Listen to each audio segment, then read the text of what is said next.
जय हिंद।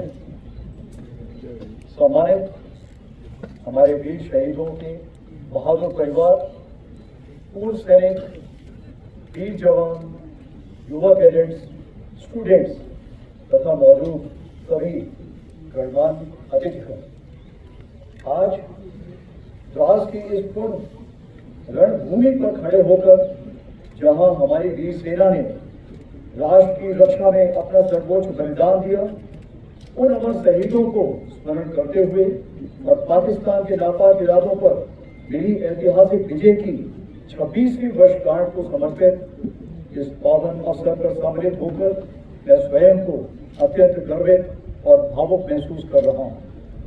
यह लगातार चौथी बार है जब मैं कारगिल युद्ध स्मारक और कारगिल विजय दिवस के इस पावन आयोजन में सम्मिलित हो रहा हूँ।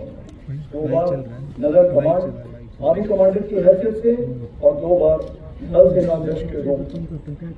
आज इस पावन अवसर पर कारगिल युद्ध के वीरों के माता पिता, वीर नारियों और सभी परिवारजनों का दिल से आभार व्यक्त करता हूँ। आपने राष्ट्र को अपनी वीर दी, आपका हौसला, धैर्य और ताकत हम सबके लिए प्रेरणा है। आज पूरा देश आपके अद्वितीय योगदान और अटूट राष्ट्रभक्ति को श्रद्धापूर्वक नमन करता है। पिछले वर्ष 2024 में हमने रजत जयंती के रूप में इस विजय गाथा का स्मरण किया। वह एक ऐतिहासिक अवसर था जिसे माननीय प्रधानमंत्री श्री नरेंद्र मोदी जी की उपस्थिति ने और भी प्रेरणादायक बना दिया। उस दिन शिनकुंडा टनल के निर्माण कार्य का भी शुभारंभ हुआ। इस वर्ष भी हमारे माननीय केंद्रीय मंत्रीगण, लेफ्टिनेंट गवर्नर साहब और हमारे सीओ साहब यहाँ पर उपस्थित होकर हमारे शहीदों को नमन करने आए। यह दर्शाता है कि कारगिल विजय दिवस केवल एक सैन्य आयोजन नहीं बल्कि पूरे राष्ट्र का उत्सव है। जो खामोश खड़े थे बर्फीली चौकियों पर, उनकी दुआ से ही महफूज है ये वतन। आज हम तोलोरिंग, टाइगर हिल और 0.4875 की ऊंचाइयों के नीचे खड़े हैं और हम केवल उस युद्ध को याद नहीं कर रहे हैं, हम उस भावना का स्मरण कर रहे हैं जो उन रणबांकुरों ने दिखाई थी। हमें याद है वह दृढ़ संकल्प जो उनकी आंखों में था, वह अदम्य साहस जिससे उन्होंने हर कठिनाई को मात दी। हमें स्मरण है वह नारा, वह चेतावनी, वह प्रण जो हर योद्धा के मुख से निकला। हमें श्रद्धापूर्वक नमन करते हैं उन बहादुर नायकों को जिन्होंने मृत्यु को गले लगाया ताकि हम गरिमा के साथ चैन की जिंदगी जी सकें। साल 1999 में भारतीय सेना ने ऑपरेशन विजय के अंतर्गत कारगिल की ऊंचाइयों पर एक अद्वितीय विजय प्राप्त किया। उस युद्ध में भारतीय सेना ने ऊंची पहाड़ियों पर बैठे पाकिस्तान सैनिकों और घुसपैठियों को खदेड़कर हमारी सीमा से बाहर कर दिया था और तिरंगे को इन बर्फीली चोटियों पर फहराया था। यह वह क्षण था जब भारत ने स्पष्ट कर दिया कि उसकी सीमाओं के भीतर किसी भी नापाक इरादे को सफलता नहीं मिलेगी। भारत की एकता और अखंडता पर कोई आंच नहीं आने दी जाएगी। इसी परंपरा को आगे बढ़ाते हुए ऑपरेशन सिंदूर के दौरान भी भारतीय सेना ने उसी अदम्य साहस और दृढ़ संकल्प के साथ पाकिस्तान से समर्थित टेररिस्ट इंफ्रास्ट्रक्चर को निशाना बनाया और पाकिस्तान की अन्य आक्रामक कार्रवाइयों को प्रभावशाली ढंग से विफल करते हुए एक निर्णायक जीत हासिल की। हमने शांति को अवसर दिया पर उसने कायरता की कार्रवाई की और उसका उत्तर केवल हमने पराक्रम से दिया। ऑपरेशन सिंदूर हमारा संकल्प, संदेश भी और उत्तर। पहलगाम में हुई कायरतापूर्ण आतंकी हमला पूरे देश के लिए गहरी चोट था, लेकिन इस बार भारत ने सिर्फ शोक नहीं जताया बल्कि ठान लिया कि अब जवाब निर्णायक होगा। देशवासियों का अटूट विश्वास और सरकार द्वारा दी गई रणनीतिक स्वतंत्रता से भारतीय सेना ने एक सुनियोजित, सटीक और निर्णायक जवाब दिया। भारतीय सेना ने 6 और 7 मई की रात को पाकिस्तान और पाकिस्तान ऑक्यूपाइड जम्मू एंड कश्मीर में 9 हाई वैल्यू आतंकवादी ठिकानों को निशाना बनाया बिना किसी मासूम नागरिक को हानि पहुंचाए। यह केवल जवाब नहीं था, यह स्पष्ट संदेश था कि आतंकवाद को सहारा देने वाले अब नहीं बचेंगे। 7 से 9 मई को पाकिस्तान द्वारा की गई सैन्य कार्रवाई पर भारतीय सेना ने नकातुला और सटीक जवाब दिया। हमारी आर्मी एयर डिफेंस एक अजय दीवार बनकर सामने खड़ी है, जिसे कोई ड्रोन या मिसाइल भेद नहीं सकता। यह सब होल ऑफ नेशन अप्रोच के अंतर हुआ, जहां थल सेना, वायुसेना, नौसेना और अन्य सरकारी और प्राइवेट डिपार्टमेंट सब एक साथ मिलकर खड़े हुए, जिसमें एनजीओ भी शामिल हुए। जो भी शक्तियां भारत की संप्रभुता, अखंडता या जनता को क्षति पहुंचाने की योजना बना रही हैं, उन्हें करारा जवाब दिया जाएगा और आगे भी दिया जाएगा। यही भारत देश का न्यू नॉर्मल है।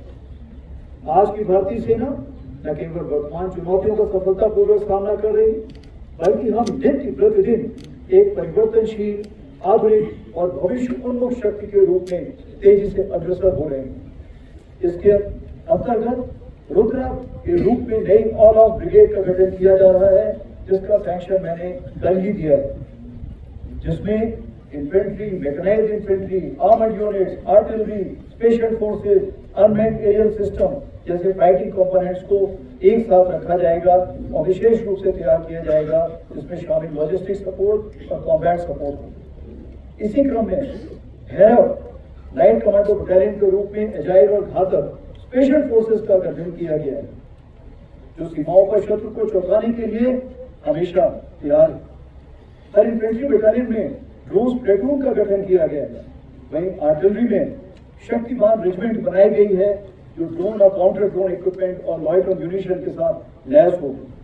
हर रेजिमेंट में एक दिव्यांश बैटरी भी बनाई गई है, जो कंपोजिट बैटरी होगी और इन्हीं सामानों से लैस होगी।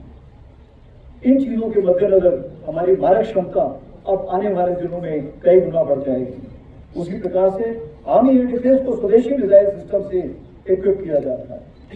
हम पूरी तरह से तैयार हैं कि भारत की 100वीं स्वतंत्रता वर्षगांठ तक, यानी विकसित भारत का सपना साकार करें।